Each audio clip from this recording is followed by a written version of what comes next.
പെട്ടെന്നൊന്നും പറയാൻ പറ്റുന്നില്ല. ഒരുപാട് വർഷത്തെ പരിചയമാണ്. കലാഭവൻ നവാസിൻ്റെ വിയോഗം ആർക്കും പെട്ടെന്ന് ഉൾക്കൊള്ളാൻ കഴിയുന്നതല്ല.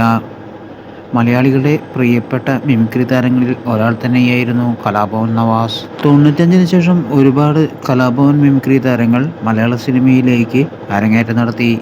ആ കൂട്ടത്തിൽ പ്രധാനിയാണ് കലാഭവൻ നവാസ്. ദിലീപ്, കലാഭവൻ മണി, നാദിർ ഷാ, കോട്ടയം നസീർ, സലീം കുമാർ അങ്ങനെ തുടങ്ങി നിരവധി മിമിക്രി താരങ്ങൾ 90-കളുടെ അവസാനത്തോടുകൂടി മലയാള സിനിമയിൽ നിറഞ്ഞിരുന്നു.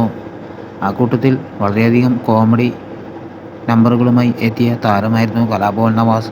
മിമിക് സെക്ഷൻ 500 എന്ന ചിത്രത്തിലെ കലാഭവൻ നവാസിൻ്റെ കോമഡി ആരും മറക്കാനിടയില്ല. ഇപ്പോൾ കലാഭവൻ നവാസിനെ കുറിച്ച് മോഹൻലാൽ പറഞ്ഞ വാക്കുകളാണ് ഇങ്ങനെ: നവാസിനെ എപ്പോഴും പുഞ്ചിരിക്കുന്ന മുഖത്തോടു കൂടിയാണ് എല്ലാവരും കാണാറ്.